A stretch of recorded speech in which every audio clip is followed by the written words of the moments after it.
A very good morning and welcome to our daily devotion. இன்னைக்கு நம்ம பார்க்க போகிறது Psalm chapter 62 verses 1 to 8. So சங்கீதம் 62வது அதிகாரம் அதில் 1லேருந்து 8வது வசனம் வரைக்கும் பார்க்க போகிறோம். ஸோ இந்த செக்ஷன் பார்க்க போது ஒரு சின்ன சம்மரியா என்ன பண்ணுறாரு சங்கீதக்காரர், ஆண்டவர் தான் எனக்கு ஒரு தூண், ஆண்டவர் தான் எனக்கு தனியாக நிலைத்திருக்கிறார். God is my only refuse, அதாவது ஆண்டவர் தான் அவருக்கு ஒன்லி ரிலையபிள் கான்ஃபிடென்ஸ்ன்னு சொல்கிறாரு. ஸோ சொல்லிட்டு என்ன சொல்கிறாரு, அது வந்து ஒரு அனாலஜி மாதிரி சொல்றாரு. ஸோ அவருக்கு நிறைய சத்தம் வருது, வாழ்க்கையில நிறைய சோதனைகள் வருது, நிறைய கஷ்டங்கள் வருது. ஆனா எல்லாத்துலயும் என்ன சொல்றாரு டேவிட், ஆண்டவர் தான் ஒரு கல்லு மாதிரி அவருக்கு ரெச்சிப்பா நிக்கிறாரு. ஆண்டவர் தான் அவருக்கு எப்பவுமே கான்ஸ்டன்டா நிலைத்து நிக்கிறாருன்னு சொல்றாரு டேவிட். ஸோ அதாவது சிம்பிளா சொல்லணும்னா, அவர் டேவிடைய வாழ்க்கையில நிறைய சூழ்நிலையில என்ன இருந்தாலும் ஆண்டவர் தான் எப்பவுமே என்ன இருக்காரு, கான்ஸ்டன்டா நிலைத்து நிக்கிறாருன்னு டேவிட் சொல்றாரு இந்த செக்ஷன்ல. இதுல நம்ம எடுக்க போற keywords verses 1 and 2. So Psalm chapter 62 verse 1 and 2, which says, "For God alone my soul waits in silence, from him comes my salvation. He alone is my rock and my salvation, my fortress. I shall not be greatly shaken." இன்னொரு சொல்றேன், for God alone my soul waits in silence, from him comes my salvation. He alone is my rock and my salvation, my fortress. I shall not be greatly shaken. So இந்த வசனத்தில் இந்த ரெண்டு வசனத்தை நீ பாத்தீங்கன்னா, alone அதாவது தனியா இருக்கிறது ரெண்டு முறை சொல்லியிருப்பாரு. ரெண்டு முறையும் எதுக்கு, ஆண்டவருக்காகவே காட் அலோன்னு சொல்லியிருக்காரு. ஸோ இந்த டேவிட் என்ன சொல்ல வர்றாருன்னா, என்ன சூழ்நிலையில என்ன இருந்தாலும் அவருக்கு எப்பவுமே யார் தனியா நிக்கிறாரு, எப்பவுமே கான்ஸ்டன்டா ஆண்டவர் தான் அவருக்கு எப்பவுமே தூண் மாதிரி நிக்கிறதுன்னு டேவிட் சொல்றாரு.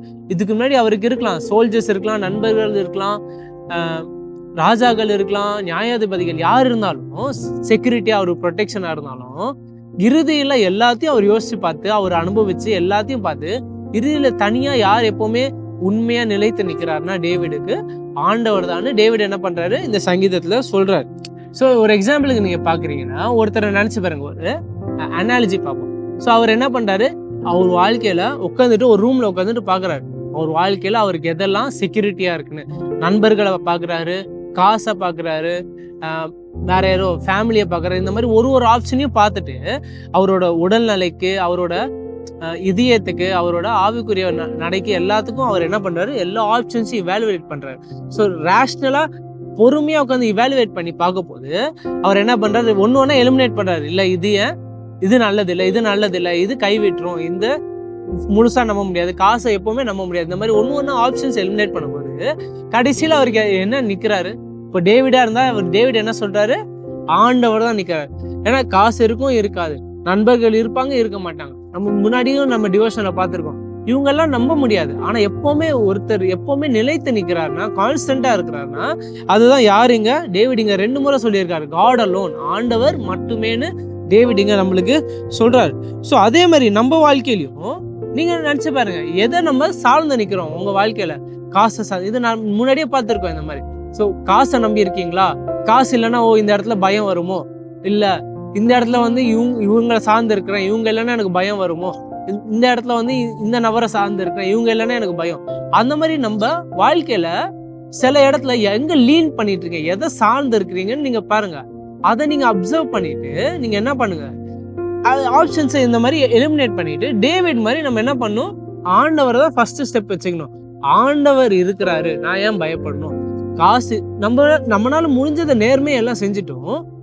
இறுதியில யார் மேல ஆனா நம்ம எப்பவுமே கான்பிடன்ஸ் வைக்கணும்னா, ஆண்டவர் மேலதான் நம்ம என்ன பண்ணணும், விசுவாசத்தை வைக்கணும். ஆண்டவர் தான் நம்மளுக்கு என்ன இருக்கணும், ஒரு தூணா இருக்கணும். ஆண்டவர் தான் நம்மளுக்கு எப்பவுமே என்ன பண்ணுவார், நிலைத்திருக்கு. அதுதான் டேவிடும் நம்மளுக்கு இங்க என்ன நம்மளுக்கு ரிமைண்ட் பண்ணுறது. முதல் வசனம் சொன்ன மாதிரி, let the soul wait in silence for God alone.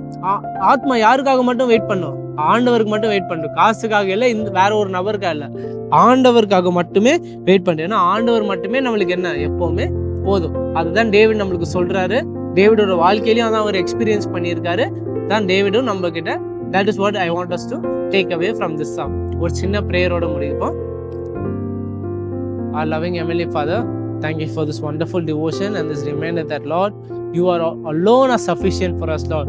Not all these earthly things, all these earthly blessings may be tempting us, may try to take us away from you, Lord. But Lord, help us remember that you are alone enough, Lord. You alone are completely sufficient for us, Lord. Lord, give us the wisdom and grace to not get attracted by earthly blessings, but always keep our hearts to you, Lord. Our Lord, help us practice this faithfully. All of this in Christ's name, I pray. Amen.